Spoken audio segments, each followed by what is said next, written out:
what's up, guys? It's me, LSP Spectrar, here with another great video on Wayward Terran Frontier, continuing our ship editor tutorial series. This time it's going to be focused on power. Now, for those of you who may know some already, I'm going to give you kind of a layout generally of how this video goes, so you can kind of skip to what you want. I would hope that you'd watch the whole thing, but I understand sometimes you just want to learn what you want and move on to the next video.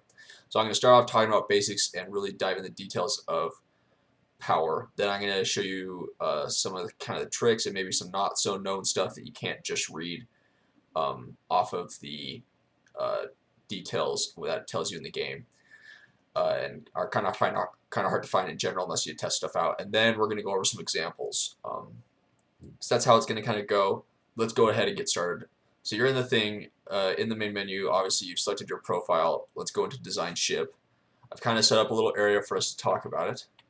Let's go up to here. So first of all, over here on the left hand side, you have all your tabs. You need to go to the power tab, which is this diamond looking one. It kind of looks like one of the power generators. You just click on that and you've got all these sections. So first of all, you got your conduits, your reactors, and you got your capacitors and your radiators, all of which are super important. So as you can see, I've laid out all the generators we have here. They all have their different capacities or different power outputs. We'll talk about those in a second. Then you got all your capacitors, which store energy, just in case you didn't know what a capacitor was. This is like a battery, essentially, to put it really simply.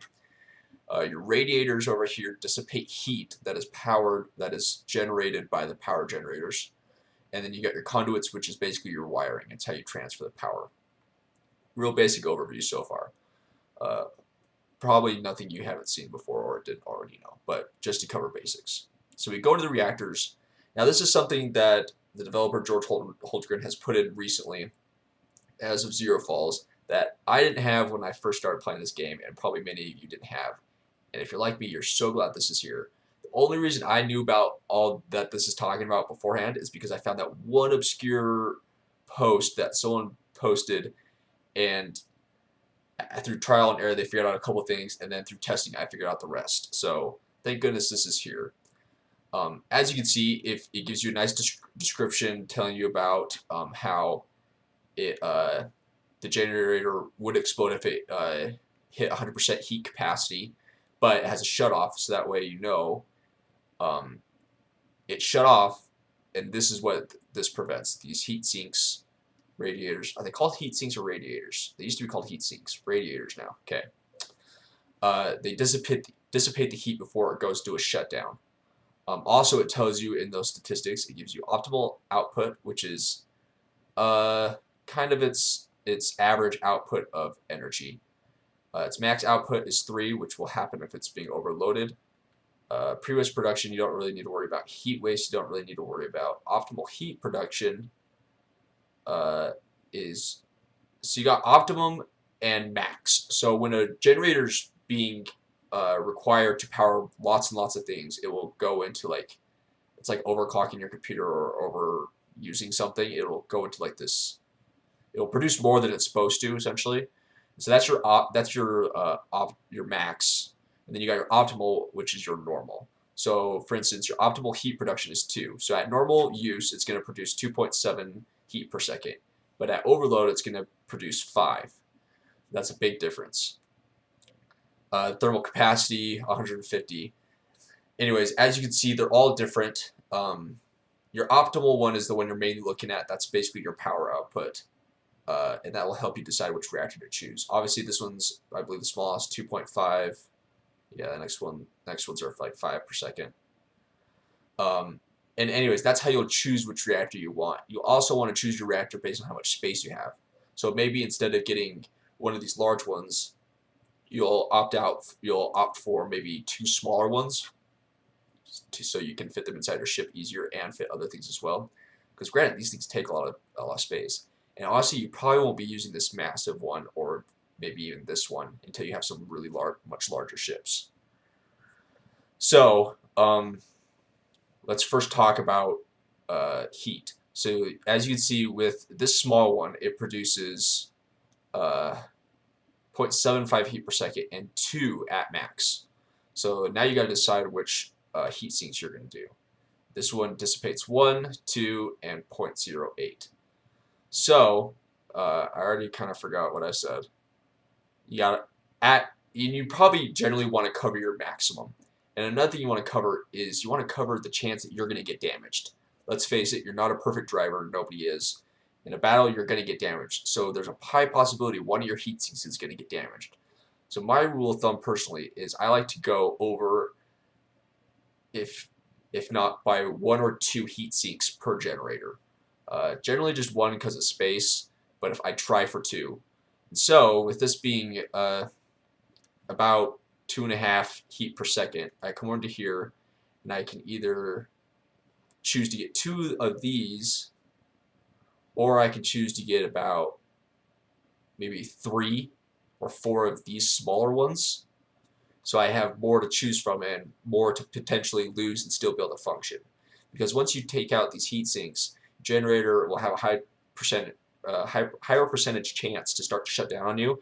In the middle of the battle, you really don't want that. It'll take a while for it to restart and essentially come back online because it's got to dissipate all that heat before it will start back up again. You can go for these smaller 0.08 ones and just have a lot of them. That's another option. So that's kind of how. So these two things really go hand in hand. The generators and the radiators really go hand in hand. You can't really have one without the other. It'd be stupid to have a radiator without a generator, and it just wouldn't make sense to have a generator without any kind of radiator because you really wouldn't be able to do anything. Because despite what you want to think, they're pretty much running at all times if you have life support. Obviously, next thing is these capacitors. You got different sizes. Nothing too fancy about these. I'll be telling you some tricks about them later. You obviously get your large one, and then the 2 smaller ones are pretty darn close in size capacity. They take up about the same amount of room. As you can see, one is just sideways, so orientation might help you decide. Excuse me. Orientation might help you decide which one to choose, how you're trying to fit in your ship, you know. So factors like that will help you go into deciding which one you're going to choose. Obviously, you're going to choose this bigger one if you need more capacity. Let's move over to these conduits. As you can see, you got all these different ones, and you may be wondering, why the heck would I need so many? These 3 are just hallway conduits. I even forgot to put one out there. How embarrassing. They're just hallway ones. So essentially, if you have a hallway, you can take this conduit, place this here, get another hallway component, and you can walk over it, and it's not blocking the path of your guy. And it means that a hallway in the middle of your ship isn't going to stop you from running wiring. So that's the purpose of the hallway conduits. Other than that, all the conduits are exactly the same. The max the max amount of energy a conduit can transfer is 30 energy per second. That's really important to know, because as you can see, some of these generators will produce more than 30. This will produce 48. And some components will require more, well, generally not more than 30. They don't require more than 30 any one component. But you will have multiple components potentially on one line. So instead of having one line power, a couple modules. I don't know why I'm just drawing circles. I guess I can place modules, but it's faster. You could have one line going to this one and then create another line going to this one. Because if you look, the power outputs connection points for these generators, they have multiple ones. And just in case you didn't know, it's these little sections that have the little blue dots. So here's one, here, I'll basically point out all the ones on this generator to kind of help you get a feel for what they look like. There's all your power points that you can connect to. This one obviously has a lot. Some of them have more. It basically all just depends. So now with these regular single conduit that I have selected right now, this one right here, if you just place it, you can connect in 4 different ways. You can connect from the top side, bottom, other side. But when you draw a line, you'll see that it turns into single ones. So that way, if I come in like this, well, it obviously switches to a 4-way right there. but you can essentially place two strands, I'll erase this, right next to each other, and they won't distribute power to each other. So this line doesn't have to be separated by a space right here. You can have this right here running right along next to it, and it won't transfer or interfere with each other at all, which is a great bonus. Sorry guys, you may be seeing a bunch of cuts, but I'm having a coughing fit. Anyways, so those are your conduits. The straight one's not any special, it just means you have less conduits you have to worry about. It allows you to make a straighter line faster. Other than that, it doesn't make a difference. You can rotate it. Rotating the smaller ones don't mean anything. All of these you can rotate. Anyways, let's get into let's come down here. I want to talk about power lines. So obviously you got a little generator here. It's a smaller one. Connecting it to this turret mount, it has power. It is working. It is working just fine. Now you may be wondering how the capacitors work, and you may be saying, how are you, these aren't connected by conduits in the middle. Well, the cool thing about capacitors is you don't need to. You can daisy chain them as long as you want. So this is actually receiving power right now. Now this generator isn't really powering this at all. All these capacitors are. The generator will eventually try to refill them, but this turret is going to be able to run a long time without needing to rely on the generator to power it full time. Now, however, you cannot daisy chain modules. This little thruster is not receiving any power. Neither is this turret. Only this one is. There has to be a conduit between these two for it to work. So in other words, there has to be one right here. Oops. Come on, Brandon. There has to be one right here in order to make it so this entire thread is receiving. Actually, that's even wrong. You're going to have to forgive me. That's even wrong. You cannot even do that. Power's not traveling through, so not even that works. Scratch that. Totally forgot. This would have to create a line that's coming to here, and then create a line that's coming all the way down to here. That's very crudely drawn, as you can see. So even having the conduit in between does not work. You cannot daisy chain, and power does not run through modules. However, capacitors are completely different.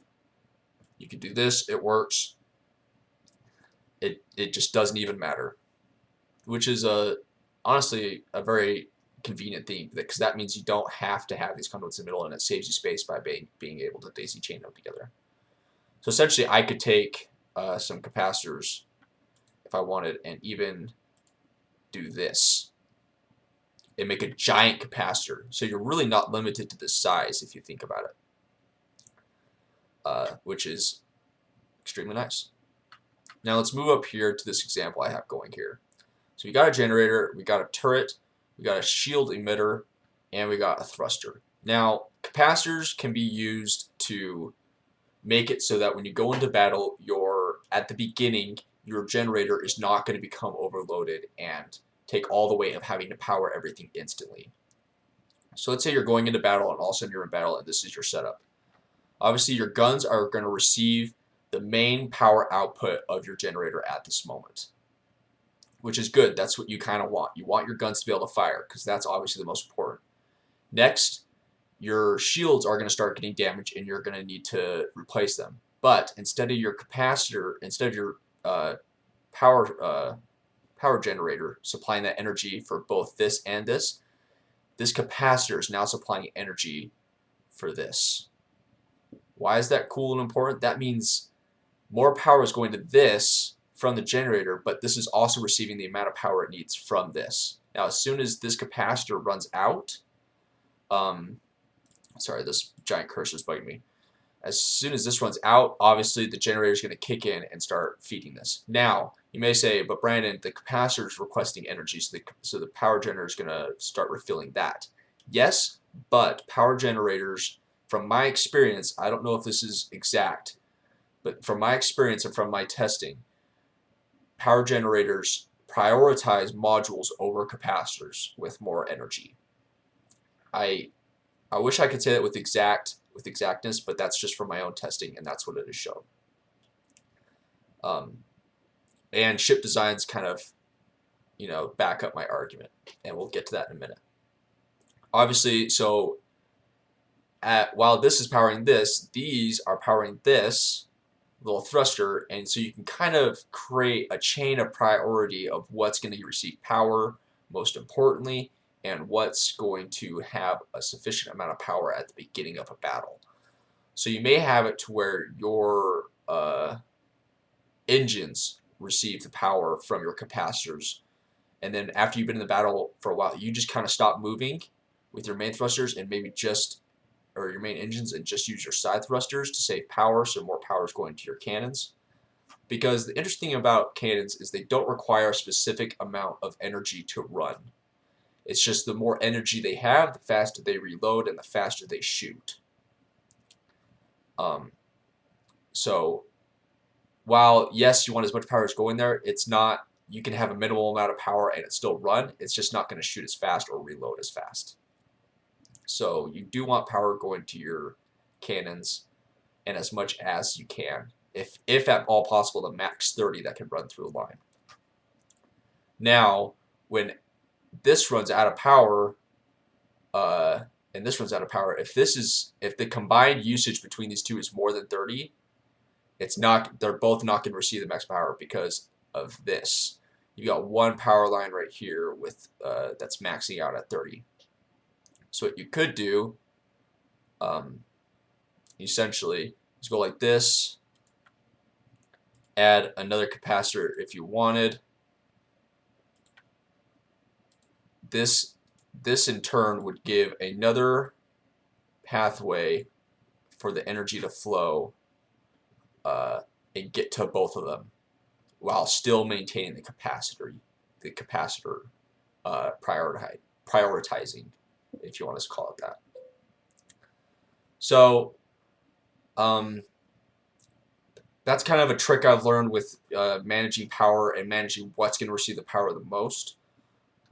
Obviously, with all my tutorials, there is going to be some talk of power, because when I go into guns, I'm going to be talking about powering them. When I go into thrusters and stuff, I'm going to be talking about powering them. So don't be angry at me that I'm not talking too specific about powering certain modules and how to set that up, because that will be covered in the section of tutorial that I will be making in the future. But for now, so let's do a quick overview. So you've got a generator. It requires radiators, which have to be touching the outside. I didn't say that, but they have to be touching the outside. Sorry, I'm more coughing, hard cut. My eyes might be watering a little bit. So it requires, all the heat sinks in the world. I don't know exactly how much this one requires. You obviously connect it up, and this is going to be really crude. Oh my gosh, I can't believe I forgot this. Radiators. They have to be connected to the generator via conduit. Now, they do not require any energy. So literally anywhere in the sequence, you could plop a radiator and it would dissipate heat. You could do it all the way at the end of this line with all these capacitors in the way, and it would still dissipate heat. It does not matter, and it does not take up any flow of the energy transfer between the conduit. That's really important to note. It does not require, however, if you do that, you do need to, what I just did, you need to make sure you click out and get some four-ways in there so that it's actually touching the connector. But it doesn't matter where it is in the line, as long as it is connected to the generator, it will dissipate heat. I totally forgot to say that. Sorry, guys. I know none of this is connected. And another thing you can do, as you can see when you hit power overlay, this is connected, this is connected, this is not. Power is running through this. Power is not, nothing's being powered through this. It's kind of a good way how you can see stuff. So because of this, so if I kill these, this is receiving power, that's not, so it's not daisy chaining through to get to this. So that is a way you can check that. So yellow basically means it's power, and power is running through it. Green means it's being power. Blue is where the power is coming from. As you can see there, as you can see, none of these receiving power. Anyways, so power overlay, really useful for that. I wish I would have talked about that a little bit earlier, but I didn't. Oh well. And so now you can connect from here to different modules and such. I think you guys get the idea. Let's go into some examples. So our first example comes from the list of ships that I talked about in the first tutorial that the awesome developer George Holtzgren has provided for us to download in case we don't know how to build a ship and we can get some ideas. This is one of them. This one's Adamantine. I don't know if I'm pronouncing that correctly. Feel free to correct me if I'm wrong. Anyways, the reason I wanted to show this one, and I am showing you ones for specific reasons, is that this one only uses one set of small reactors to power this entire ship. And I want to tell you how it's going to do that. But first, let's look at what power generator he's producing on this. So he's using two 15 per second generators. Now if you look at this, there's quite a bit going on in here that these two generators are having to produce. These engines alone, I mean, if you look at this, it's a fairly large engine. If we look at this, it requires 32 energy per second. So you may be asking yourself, how in the world is it running? And how is it going to run? Well, let's look at what he's done.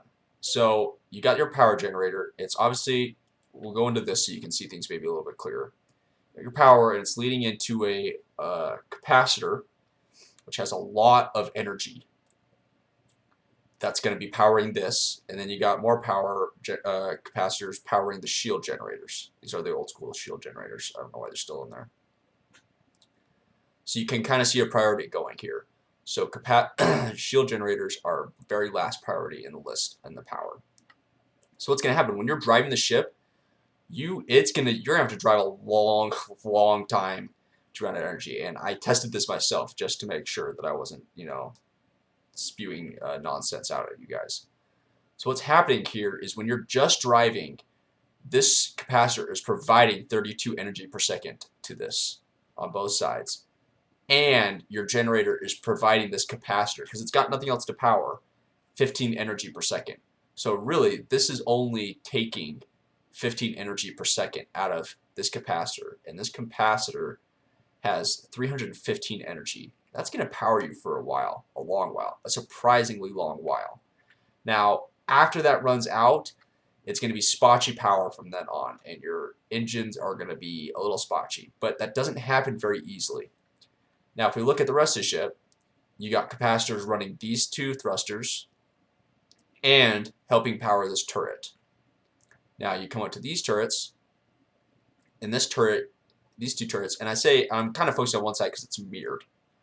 So it's exactly the same on the other side. This turret is powered by another two capacitors. So when you first hop into combat, everything's running. You're going forward with your engines, you're using your thrusters, your shields are repairing themselves because they're getting shot at. You're using your guns because obviously you want to shoot back.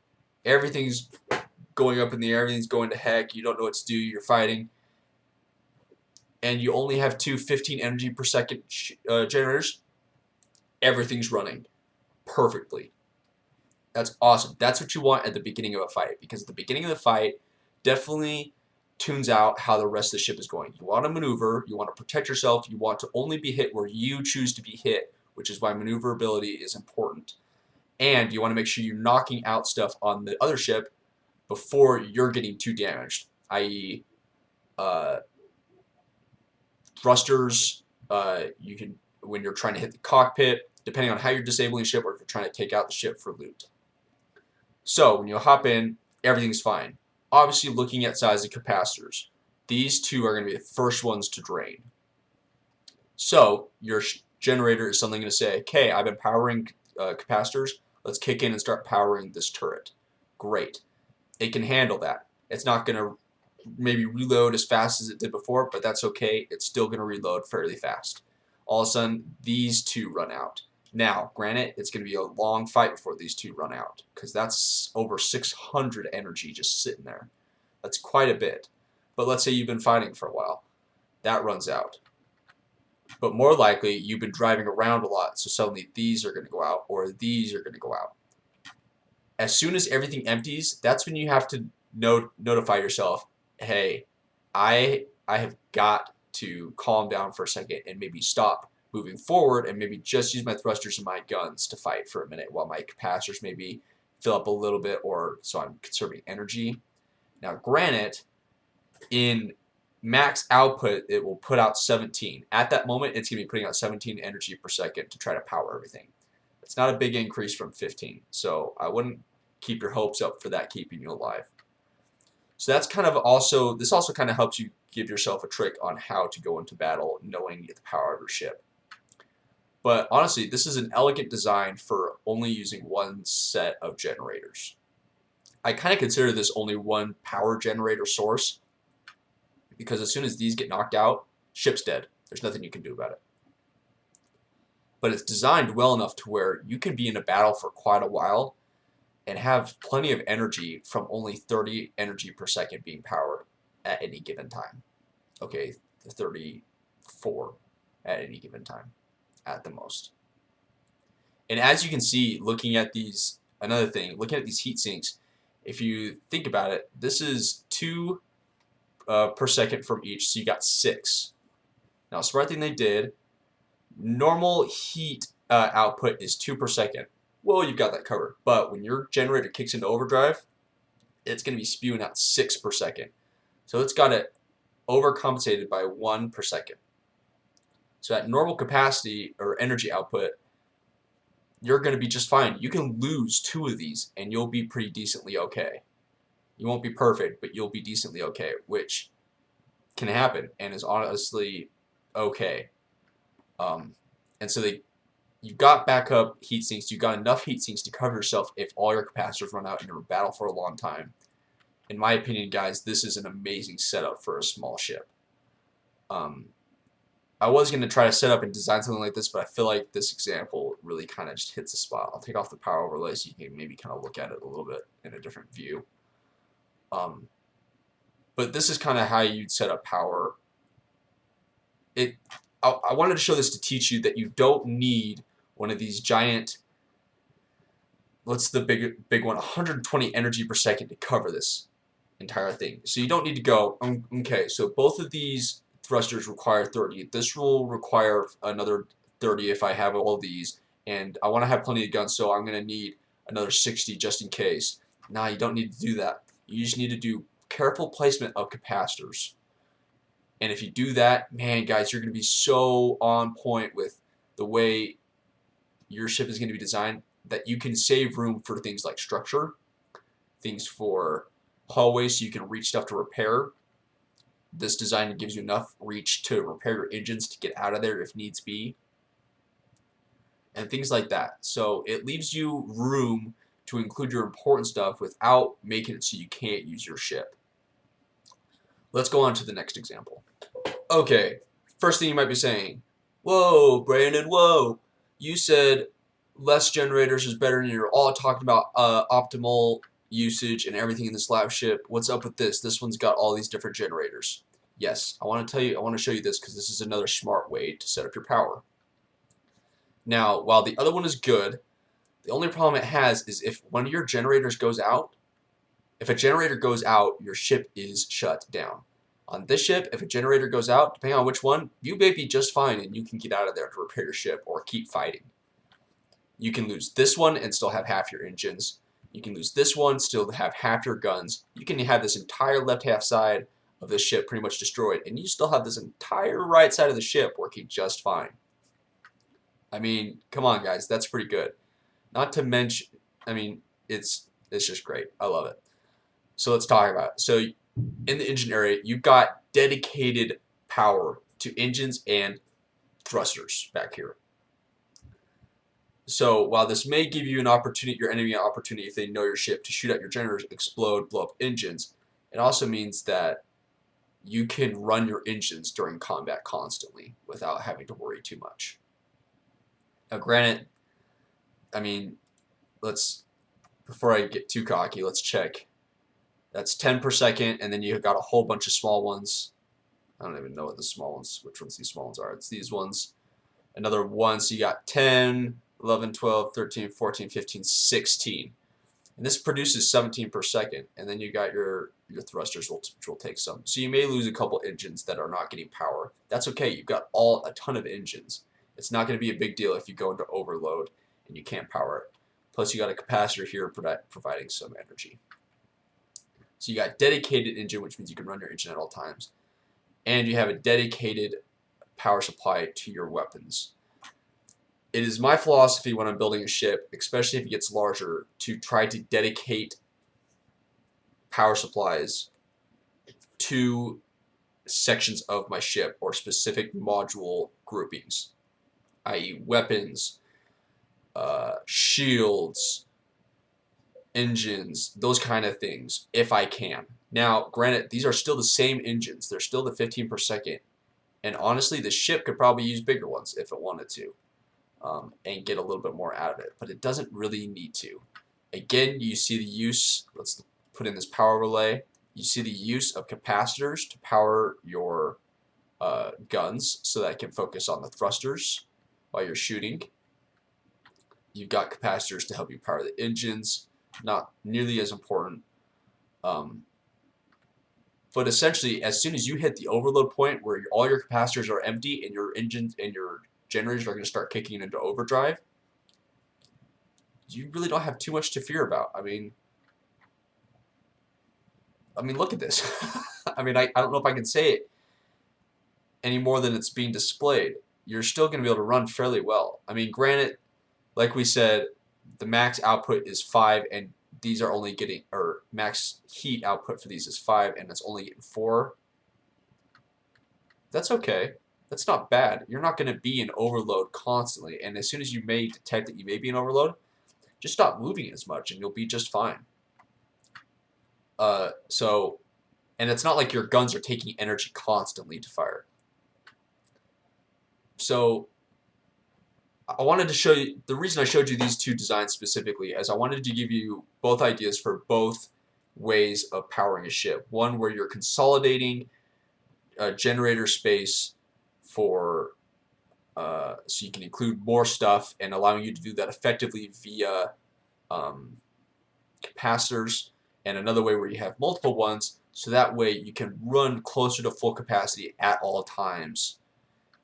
And so that if you lose one, your ship's not completely disabled. In my opinion, that kind of trumps the last design in the sense that this ship, even losing a generator, doesn't mean it's out of the fight completely. Now, I want to say one thing. You may know that when a capacitor explodes, when it gets damaged, it will explode. Kind of jumped the gun there. But you may not have known when a capacitor gets damaged, it will start setting things on fire. So when you see a ship smoking because you shot it, that means you blew up a capacitor. So keeping that in mind may help you decide where you want to place your capacitors. As you can see, they placed them on the inside right here so that you could reach them easily for repairs and fixing them, setting out fires, putting out fires, and keeping them further away from the outside. These ones are here, I think, mostly just because that's the way the space provided it. But it prevents fire from getting all the way up in here too quickly. But essentially, while yes, you want capacitors, you may not want a ton because then your ship's just going to start catching fire all over the place. And you may not want to start putting them towards the edge, because again, catching fire and burning up your ship. I really hope I covered everything that you may feel you need to know about power, and I hope I explained it clearly. It was kind of hard for me to decide how to, gather my thoughts for this, because I didn't want to be one of those people that just reads a script off the paper to the side. I wanted to be somewhat interactive with you guys, talking about things and letting things come to my mind a little bit. I hope that didn't deter the quality of explaining power for you guys, and I hope you got your good enough understanding that you know what's going on. Again, please leave any comments below of anything I may have left out. If I left out enough, I will make a follow-up tutorial and cover those things. If not, we'll cover them in the comment section together.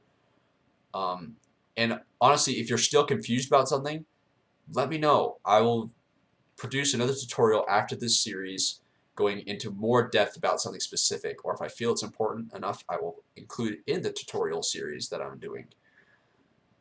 So please let me help you, help me. Um, I feel like this is a fun part of the game that not a lot of people explore because they just don't understand it. I have some friends that played this game, and I don't think they really touched into this because they just didn't understand how to do it, and it was difficult. I had a friend, me and him are the ones that did all the testing and figuring this out, and it's a ton of fun. It's a ton of fun to build your own ship. Maybe try some crazy things. I mean, here, I'll show you one of the ones I did for my 12 Days of Christmas. It's just, it's just stupid. I mean, it just doesn't make any sense. I mean, this ship shouldn't work. I mean, it's an atrocious overlay. I have way too many, all these heat sinks, and it's just totally inefficient. But look, it was kind of fun to do. I have all these cannons to fire. I mean, I can't move anywhere. I mean, in the old game, I created a ship that was nothing but missiles, and it was so much fun to test. And so I hope you guys have a lot of fun with this, and I hope this tutorial series is helping you. Again, if you want to see something else about this tutorial series before something else, leave it in the comment section, and I'll do that one next. I don't know as of yet which one will be next, but obviously the series will continue. I hope you enjoyed it. Again, thank you guys so much for watching. If you're here to the end, you are awesome, and you deserve a gold star, and I will see you guys next time. See ya.